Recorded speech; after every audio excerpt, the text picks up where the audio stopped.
पड़ने वाला है। और यहाँ तो आप देखिए, मोदी जी जब से राजनीति में के केंद्र में आए तब से जाति है कहाँ। और चूंकि जाति की खेती ही लालू यादव की सबसे बड़ी संपत्ति है।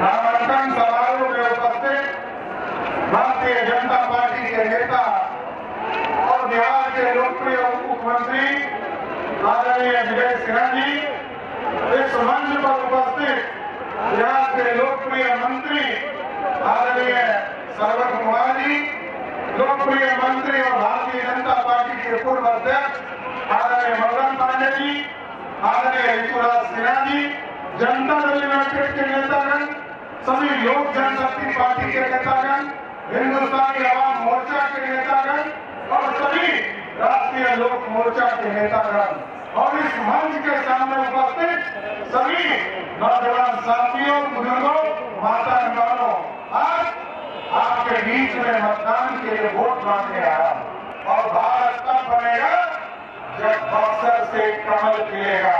और आपने 2014 में जब यहाँ से कमल खिलाने का काम किया साथियों, ये देश बड़ा और देश में दुनिया में डंका बजने लगा। क्या हमको अंग्रेजों ने 200 वर्षों तक लूटने का काम किया था साथियों, तो हमने अपना समर्थन मिथिलेश तिवारी जी को देने का काम किया है सर। लेकिन इस देश बनाना है भारत को, दुनिया में डंका बज रहा। और अभी जितेंद्र मांझी जी, चिराग पासवान जी और केसी त्यागी जी भी आपके बीच में आने वाले, आपके सिंह जी भी आने वाले और प्रधानमंत्री कैसे होंगे साथियों, वैसे ही इस देश को 5वें स्थान से 3रे स्थान पर लाने का काम। इसलिए साथियों आग्रह करूंगा, निवेदन करूंगा, लोग आएंगे आपके बीच में चर्चा करेंगे। आरक्षण खत्म होने वाला है, लालू प्रसाद का परिवार आएगा, वो कहेगा आरक्षण खत्म हो गया, कभी कहेगा संविधान खतरे में है, लेकिन जब चुनाव खत्म हो जाता है तो लालू जी भुला जाते हैं कि आरक्षण क्या होता है। इसलिए साथियों आग्रह करूंगा, निवेदन करूंगा, एक वोट मोदी जी की सरकार के लिए बनाना है तो मिथिलेश तिवारी जी को जिताना है। जिताइएगा ना, पक्का ना? ये मोदी जी के उम्मीदवार है साथियों और मोदी जी मिथिलेश तिवारी जी को भेजे हैं। उत्तर प्रदेश में आपने देखा भगवान राम का जन्म स्थान पर पूरा भव्य राम मंदिर स्थापित हो गया। भगवान राम को शिक्षा देने वाला स्थान है और हम लोगों ने, पूरे मोदी जी ने और हम लोगों ने यहाँ मिथिलेश जी को भेजा है। और आपको स्वस्थ करता हूँ साथियों, एकदम स्वस्थ रहिए। जिस तरह अयोध्या का विकास हुआ है उसी तरह बक्सर का भी विकास हम लोग करने का काम करेंगे। और हम लोगों ने मिथिलेश तिवारी जी को यहाँ विभाग बनाया तो आप लोग जिताइएगा ना, तो पक्का मानो पहना दे। अगर कम्युनल होने का यही पहचान है तो हम बार बार कम्युनल होंगे, 1000 बार कम्युनल होंगे और होते रहे। सामने तो कोई चैलेंज है ही नहीं और मैं मोदी जी का सिपाही हूँ। और बक्सर में मैं जब घूम रहा हूँ तो बक्सर की महान जनता ने हमको आशीर्वाद दे दिया है और आप देखेंगे एक बड़े मार्जिन से हम चुनाव जीतेंगे। हाँ, जिम्मेवारियां जरूर मेरी बढ़ी हैं और वो जिम्मेवारियां ये है कि बक्सर के लोगों ने हमेशा भारतीय जनता पार्टी के पक्ष में जोरदार ढंग से मतदान किया है और जब जब बक्सर से सांसद जीते हैं तब तक दिल्ली में सरकार बनी है और सरकार ही नहीं बनी है, बक्सर से जो जीते हैं वो केंद्र में मंत्री भी बने हैं। तो इस नाते मेरी जिम्मेवारी है, क्योंकि बक्सर का जो डेवलपमेंट जिस स्तर तक होना चाहिए वो आज तक अभी बक्सर उसके लिए आकांक्षी है। मेरा संकल्प है कि बक्सर को बनारस के बराबर डेवलप करके मुझे दिखाना है और ये मैं करूंगा। ये मेरे लिए चुनौती है, इस चुनौती का हमको सामना करना है। चुनावी दौरा कर रहे हैं आप, कितना समझ पाए हैं बक्सर को कि क्या क्या चीजों की जरूरत बक्सर को है? पूरा समझ लिए हैं बक्सर को। हाँ। कोई हम इंग्लैंड के हैं नहीं। हम भोजपुरी माटी के बानी। एजा के मिट्टी, एजा के लिट्टी उहे बा जो हमरा यहाँ के बा। लेकिन तो लेकिन 50-60 किलोमीटर के अंतर बा। और बक्सर हम आज से ना आइला, बक्सर 1995 से आइले।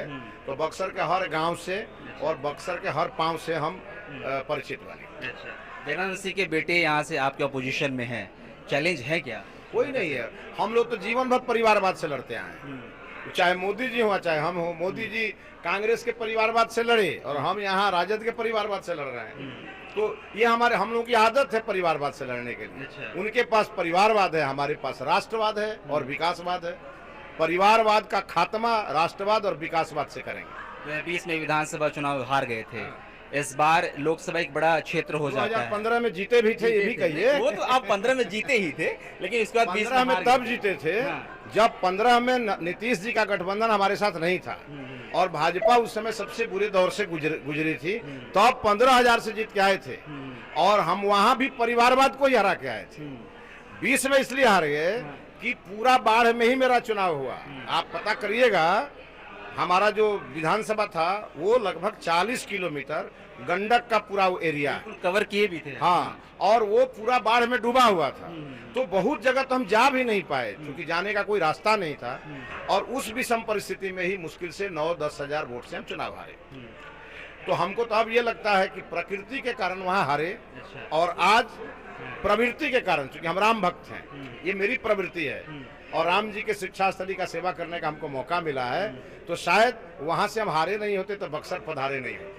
विपक्षी ये कह रहा है कि ये 400 का जो नारा है वो सिर्फ जुमलेबाजी है, ऐसा कुछ होना नहीं है। विपक्ष के बात कोई जनता नोटिस लेती है। हाँ। सड़क पर चलता हुआ कोई अगर मैडमैन है वो भी नोटिस नहीं लेता है, वो भी मोदी मोदी कहता है। तो मैं भी किसी विपक्षी का नोटिस नहीं लेता हूँ। वो जो कहना है सो कहें। आप देखेंगे जिस दिन रिजल्ट निकलेगा 40 में 40 सीट एनडीए जीतेगी और उनके हाथ में एक बड़ा लड्डू उनके हाथ में आने वाला है। बड़ा लड्डू आता है।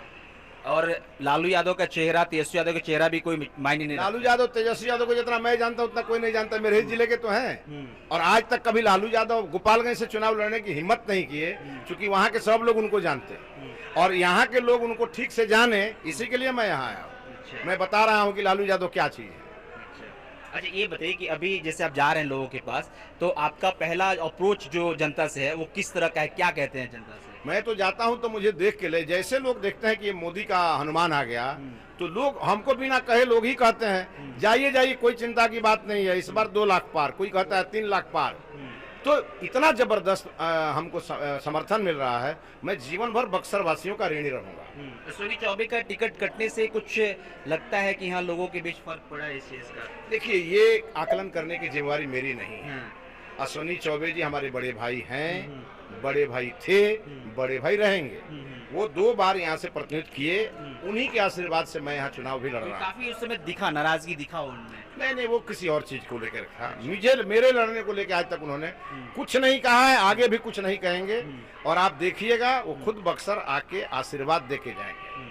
आपको इस बात से बिल्कुल अस्वस्थ है कि जीतेंगे बक्सर से? बिल्कुल जीतेंगे। मैं आपको कह तो रहा हूँ, राम वर्ष में चुनाव हो रहा है। मोदी जी का मैं हनुमान हूँ, मेरा नाम मिथिलेश है और यहाँ की जनता का नारा है छोड़ो सारे क्लेश को, सांसद बनाओ मिथिलेश को। और मेरा नारा है जातिवाद बीमारी है, दवा मिथिलेश तिवारी। लगता है कि बिहार से जातिवाद जो है वो इस समय भारी पड़ेगा? जातिवाद कुछ भारी नहीं पड़ने वाला है। और यहाँ तो आप देखिए, मोदी जी जब से राजनीति में के केंद्र में आए तब से जाति है कहाँ।